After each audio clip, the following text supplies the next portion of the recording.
only thing we have to fear is fear itself. The National Weather Service has issued a severe thunderstorm warning. Welcome to the Common Sense Practical Prepper Podcast, where prepping doesn't have to be complicated or expensive.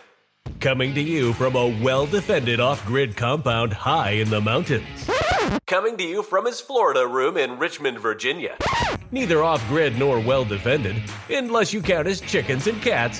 Here is your host, Keith. Hey everybody, this is Keith and welcome back to the Common Sense Practical Prepper Podcast, episode 59. Today is December 18th, 2023.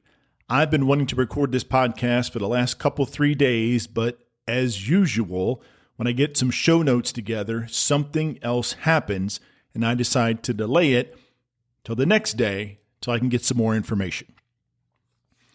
I'll warn everybody right now, I am pretty spun up about what's going on between Israel and Hamas.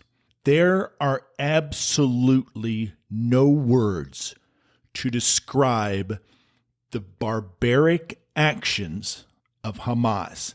Terrorists, animals, whatever words you want to use, do not do their actions justice. Going door to door, killing innocent Israeli citizens, elderly folks in nursing homes, shooting and killing entire families, children. Reports are out there that have been verified that they have beheaded and burned the bodies of Israeli babies. A couple hundred folks are apparently hostages. Some are Americans, although I've yet to hear any details on the names of some of these hostages. The level of barbarism, again, I am without words to describe this behavior. These folks, these terrorists, do not deserve to breathe the air that we do. It is one thing to fight a war, and the purpose of a war is to kill people and blow things up. I get it. But to do this for the reasons that they're doing it and to kill innocents, it has no place in this world. And then to see the support that folks around this country and around the world have for Hamas, you have got to be joking. There is a difference. I'm not talking about Palestine. I'm talking about Hamas. Hamas being the terrorist group that basically runs Palestine or the Gaza Strip. The mayor is Hamas. So they have a stranglehold basically on the Gaza Strip and all the Palestinians that live there. I'm talking about the terrorists. American universities, American college students marching in the streets, going to rallies that are pro-Hamas, celebrating the fact that these animals did what they did to these Israeli citizens, these Israeli innocents. Again, I am absolutely beside myself to see a bunch of self-righteous, self-important, sniveling little people out there saying they agree with what Hamas did. Why is that? Is it trendy? Is it cool to apparently be on the side of the oppressed, or however they want to think about this? Can you imagine watching television and Cornell, Harvard, wherever it happens to be, and seeing your son or daughter out there in support of these terrorists that killed innocents and killed children? Can you imagine the level of hatred that these terrorists had, that they would indiscriminately kill anybody, regardless of their age. Can you imagine the level of hatred? And then to have, and there were foreigners too, these protests were all over the world. There were riots in Berlin, riots in Rome. There were protests in Washington, D.C., New York City, all around the country. I saw a video of a bunch of jackwads trying to jump a small fence outside the White House because they were in support of what was going on between the Israelis and Hamas. They were in support of Hamas. And the U.S. Secret Service were literally pushing these folks, knocking them down over this little fence. Who are these people? Do you not have a life? Are you so close-minded? Are you such an imbecile that you think being on the side of these terrorists is being on the right side of this situation or the right side of history? You have absolutely lost your mind. A college professor, and I will not give him credit, I will not name him, and I will not name the university, at a rally, he said the Hamas terror attacks were exhilarating and energizing. This person at a rally with a microphone with hundreds of people around is celebrating terrorists killing innocents, terrorists killing elderly folks in nursing homes as they lay in their beds, terrorists that did those atrocities to those babies. They killed the babies because they don't want the babies to then grow up to be Israeli citizens, perhaps Israeli soldiers. Can you imagine? Can you imagine being an Israeli citizen in the U.S. or over in Israel and watching that video? The hospital, a little more than 24 hours ago, the hospital that was bombed, that was rocketed, that apparently 500 people died, a very nice round number. Immediately, Hamas came out and said it was an Israeli rocket that hit this Gaza hospital, that Gaza City hospital, and killed 500 people. Almost every single news agency, media outlet around the world jumped on this and repeated it. Why? Oh, because Hamas said so. The people who are murdering babies, I guess those are the people you listen to. It was nothing more than propaganda. CNN, MSNBC, New York Times, several other outlets. Israeli rocket destroys hospital. Israeli rocket kills 500 people in Gaza hospital. Israel to blame for rocket attack on hospital. 500 dead. Never happened. Israel had to come out and defend herself. How sickening is that? So Hamas just throws some crap out and see if it sticks. And all these so-called journalists immediately, oh, well, obviously it was Israel. Because, of course, Israel has so much to gain by rocketing a hospital, by bombing a hospital. Israel dropped flyers over Gaza City, telling folks you have 24 hours to get out of the city because we're going to level it. We're going to turn it into a big dust pile. A lot of people tried to leave. Hamas set up checkpoints so the people could not leave.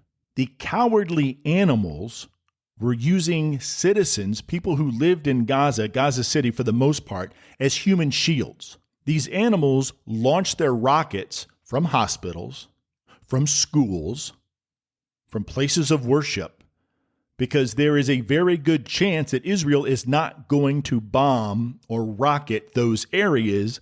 One, because it's real bad PR. If you launch a rocket and you hit a school, even though the school is empty, even though it's just literally lined with soldiers launching rockets.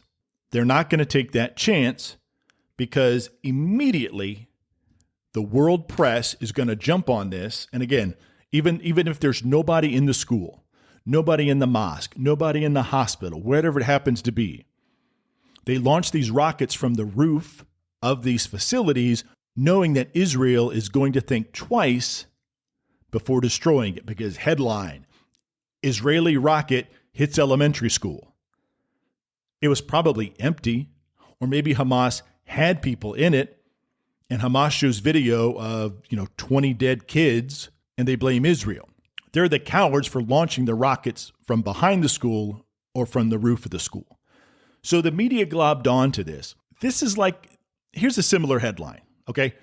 Abraham Lincoln was assassinated by John Wilkes Booth in the Ford Theater way back in 1860-something. Here's the headline if CNN was around. The 16th President of the United States, Abraham Lincoln, committed suicide tonight at the Ford Theater.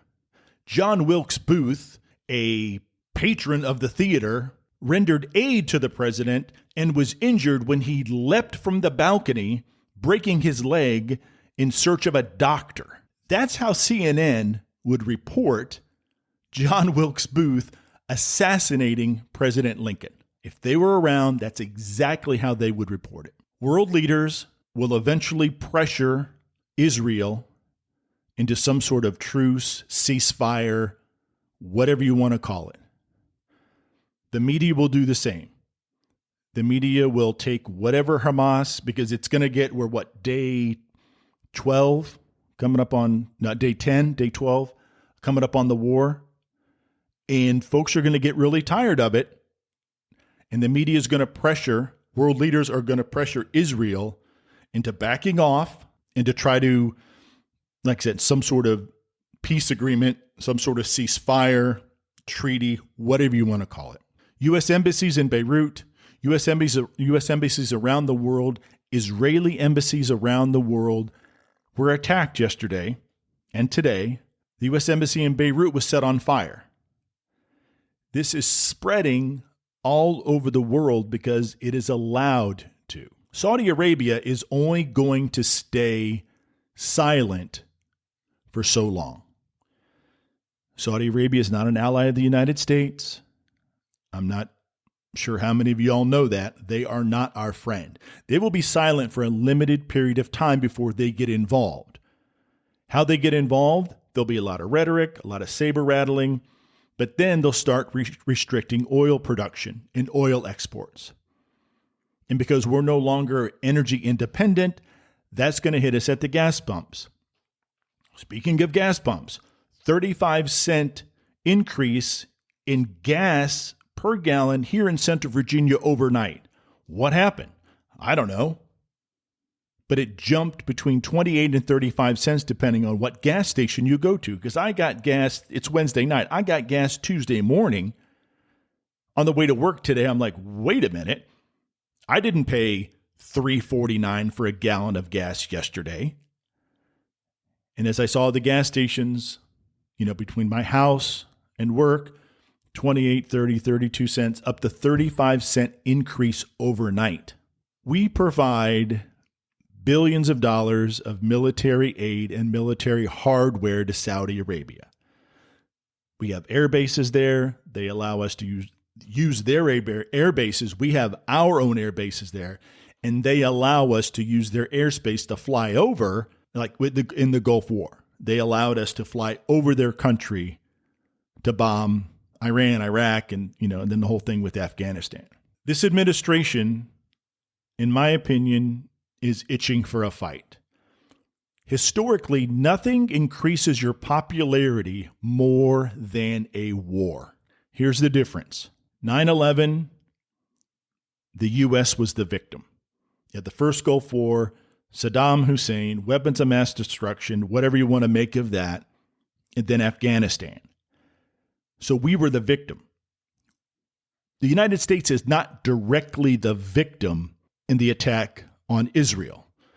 We are an ally of Israel. So apparently we're going to provide material, financial aid.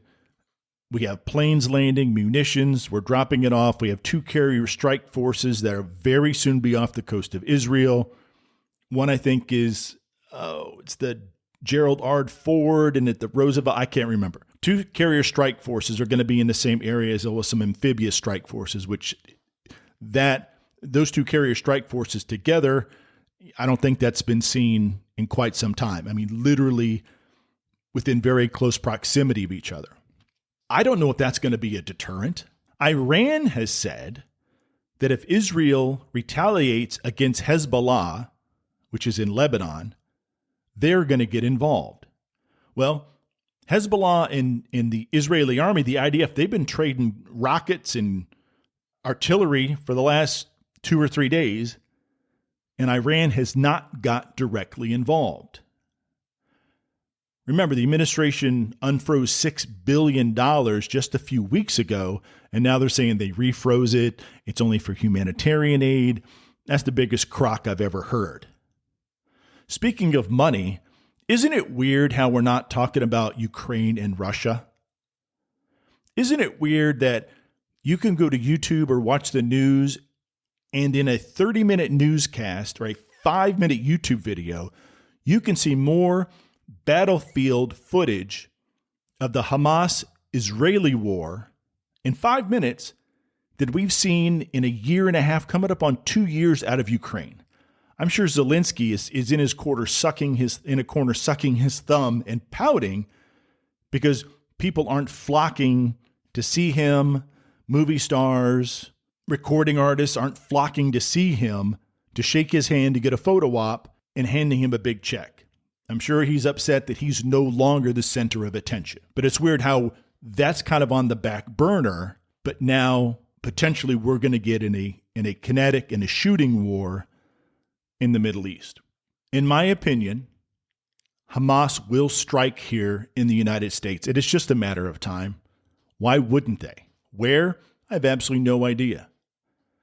The odds of this happening in your town, 1,000,000 to 1, minuscule, tiny.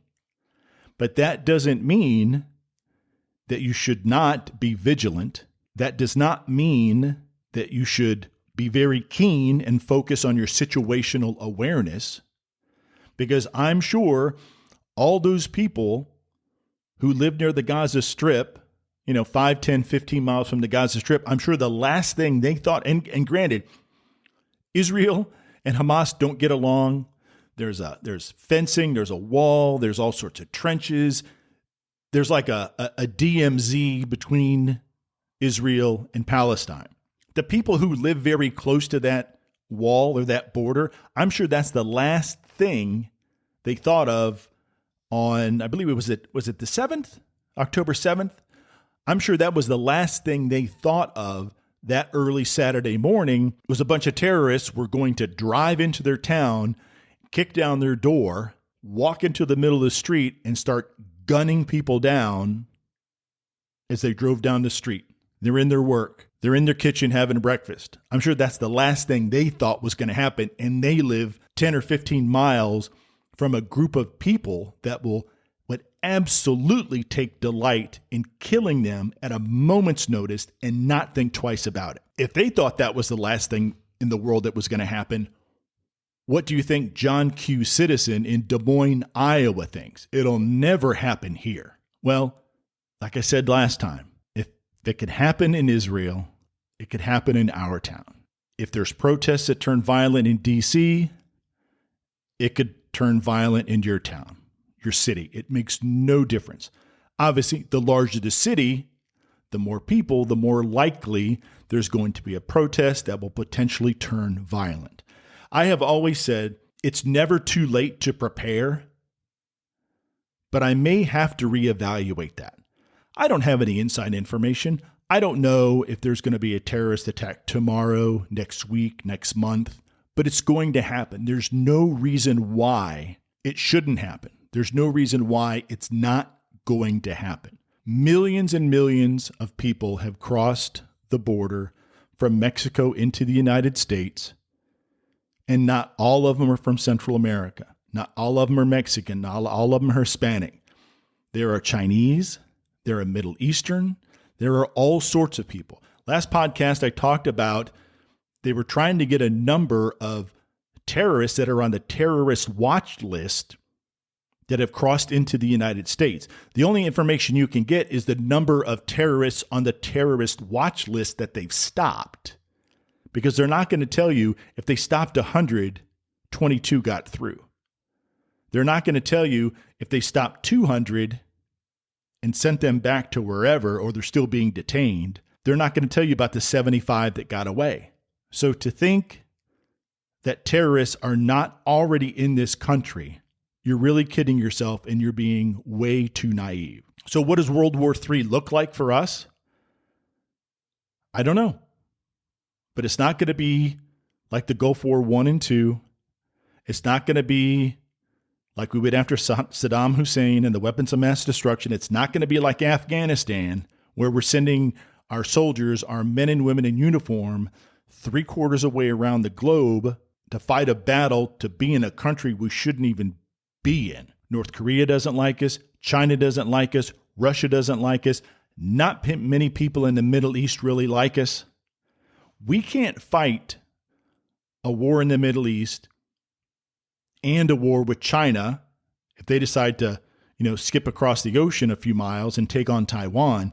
We can't do that. All of our money, all of our munitions, all of our material has gone to Ukraine, and now it's going to Israel. I read a story where there's 2,000 U.S. soldiers on standby to support the Israeli war. I don't think anybody wants to see that happen.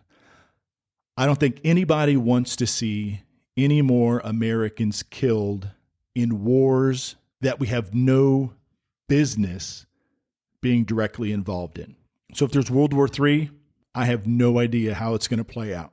But I have a feeling that if something does happen, the administration is going to somehow broker or help broker whatever ends up being in the ceasefire. So let's say it's just Israel and Gaza, Lebanon and Hezbollah. They jump in for a few weeks, a few months. Iran, limited contact. Maybe the U.S., maybe we get involved, a few cruise missiles because Iran ends up lobbing a missile into Tel Aviv. We launch some cruise missiles into Tehran, whatever it happens to be.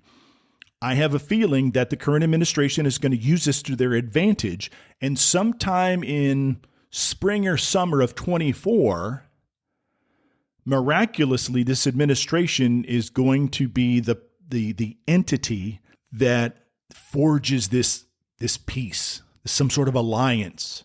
Israel is no longer going to be at war with Hamas. Hamas is going to back down, and the administration believes they're going to come out smelling like a rose right before the election, and it's something that they're going to basically run on. Look at us. We're the people that stopped World War III from happening, or we're the administration that kept this conflict fairly isolated between Lebanon, Hamas, and Israel. I have a feeling that's what they're going to do. They're going to swoop in and try to take credit for something and then try to use that to their advantage. Okay, I think I'm done ranting for now. But I've been really wanting to record this for the past few days. And I know on the previous podcast, I mentioned some folks on YouTube and as well as Twitter that are providing, in my opinion, very good information. The YouTuber I just watched, Task and Purpose, check him out. He's former U.S. Army, takes a very middle of the road approach. In fact, I watched one of his videos last night where he talked about the history of Libya and Gaddafi. And I kind of thought I knew a little bit about the Middle East and a little bit about Gaddafi and Libya and, and all the different conflicts. I really had no idea how involved it was with Gaddafi, how he rose to power, how he screwed everything up, and then ultimately, him being assassinated by his own people. So if you get a chance, check him out, Task and Purpose. And I believe it's the little ampersand, Task in Purpose. I don't think it's and.